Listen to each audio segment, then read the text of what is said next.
How's it going, everyone? It's Mike from PC Classic Cars, back with another test drive video. Today we are in my restored 1971 Chevrolet Chevelle with a 402 big block and a M22 4-speed manual transmission.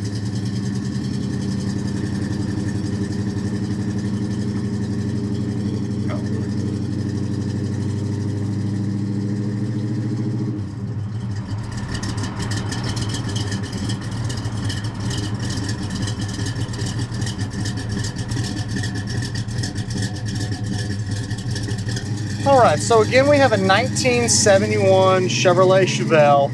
This is a vehicle that has been restored and a lot of money has been put into it.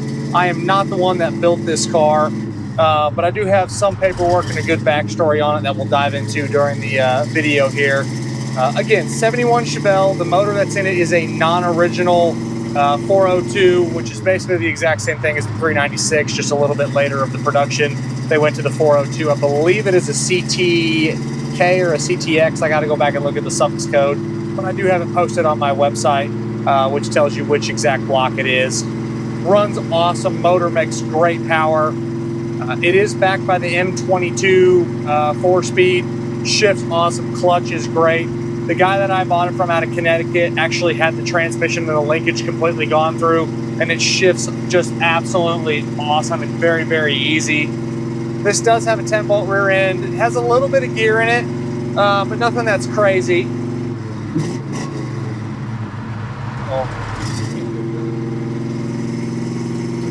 Road feel is absolutely excellent. Very tight car. When they restored it, they obviously went through the front end and the suspension. We'll also talk about that a little bit further in the video. Headers, full dual exhaust, aftermarket mufflers, full tailpipes. And again, you have factory AC, and I got the AC going right now. It is very nice and cold. On your interior, interestingly enough, this would have originally been a black interior car, 731, and now it is a green interior. The dash is still black, which is fine by me. Door panels are nice. The only real wear items is there's like a couple little like hazy spots on the top of the door panel. Same thing with like the dash, is like a little like darker spot right there. But no cracks. Headliner's nice, visors are great. That kick panel over there needs to be replaced. It's got some like sunbake and wear to it, and it's kind of chipped at the bottom, but that's like 20 bucks. You can get a new kick panel. You do have a retro style radio, and obviously your 4-speed floor shifter, and then the bench seat. Overall, the interior is very nice. You do have your factory tacking gauges, nice comfort grip wheel.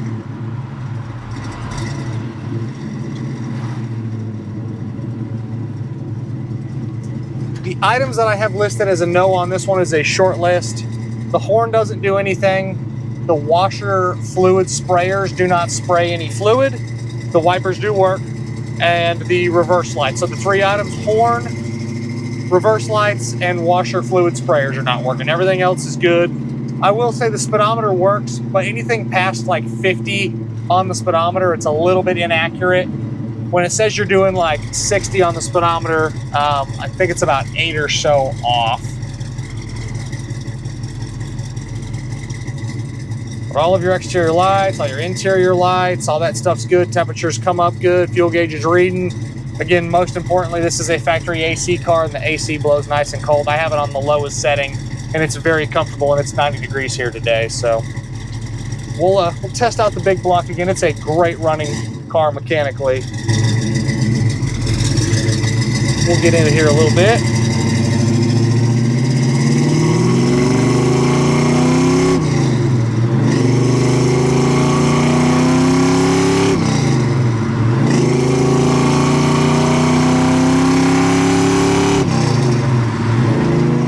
Yeah, it's a fun car to drive. Very, very ironed out mechanically. We'll slow down here and then we'll do another little third gear pull. The underneath is very nice. The body was definitely off the frame when they restored this car. Floors are all painted a gloss black. Obviously the exhaust is very nice. The frame again is all painted. Just a very, very nice car underneath. This one has had rear quarters put on it. They did a nice job. It was repainted in the original color, which is 49 antique green. This was a 49G car, which G means green vinyl top. So it was originally green exterior, green vinyl top, black interior. Now there is no vinyl top, which is fine by me. The paint quality is very nice. It does have its little nicks and little spots because the car is not fresh. It has been driven some. Take a look at my additional information tab. It outlines all of the little spots. There's a couple little nicks over here. There's one little spot right on the outside of the bumper on that side. Just miscellaneous little stuff, but the paint is very slick, definitely done by a professional. Bodywork all looks great. Chrome, bright work, all that stuff shows nice. You obviously have the SS cowl hood, SS stripes, and SS emblems. We'll downshift you.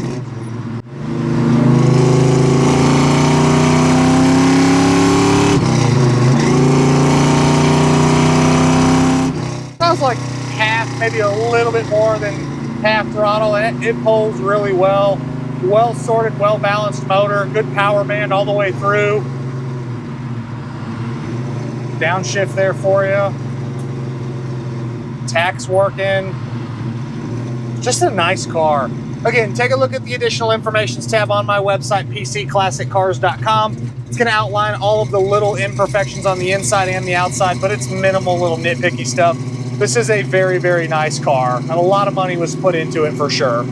Inside the trunk's all detailed, shows great. Again, on the suspension and the steering components, when this vehicle was restored, they redid all the steering, they redid all the suspension. Everything is very nice and tight.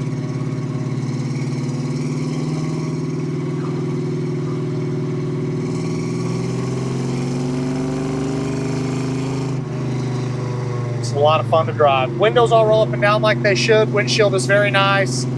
Back glass also looks good. Package tray is clean.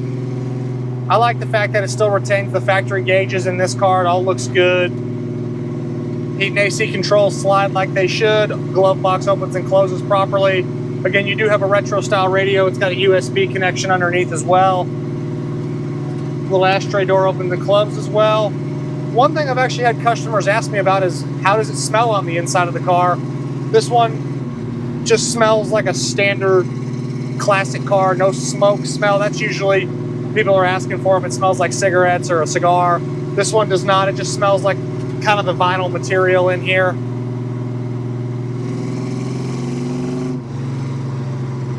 Not sure what the gear set is, but somewhere probably in the mid threes.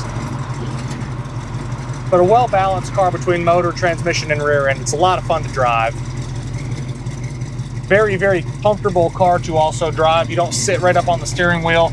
This is a non-tilt car, but there is plenty of room between you and the steering wheel, between your head and the headliner.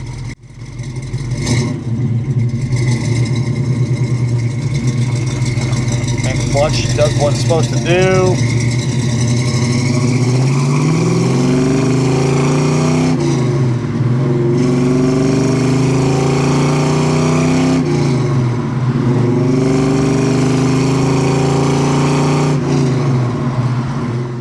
Very, very fun and very balanced car front to back.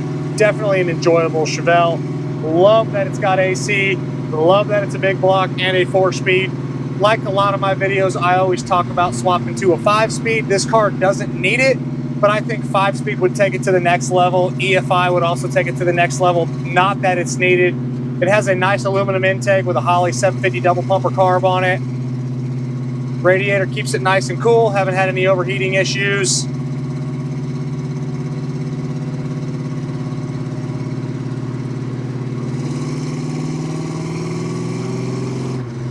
But yeah, 5-speed would be really cool. Again, it's got plenty of power for that. Again, with having a little bit of gear in the rear end, having that extra gear out on the highway would be cool, but again, it's not necessary. And then I'm just a huge fan of EFI. I love the Holley Sniper setup. If you are going to buy it, buy the master kit, buy the Hyperspark distributor that goes with it. It's just well worth the little bit of extra money. Gives you that timing control. There's just so much more you can do with it with buying the whole kit. And as always, I appreciate y'all stopping in to watch another one of my test drive videos. Make sure you check out the virtual description video along with the additional information tab. Both are posted on my website, pcclassiccars.com. Appreciate y'all stopping in, and we'll see you on the next video. Have a great rest of your day.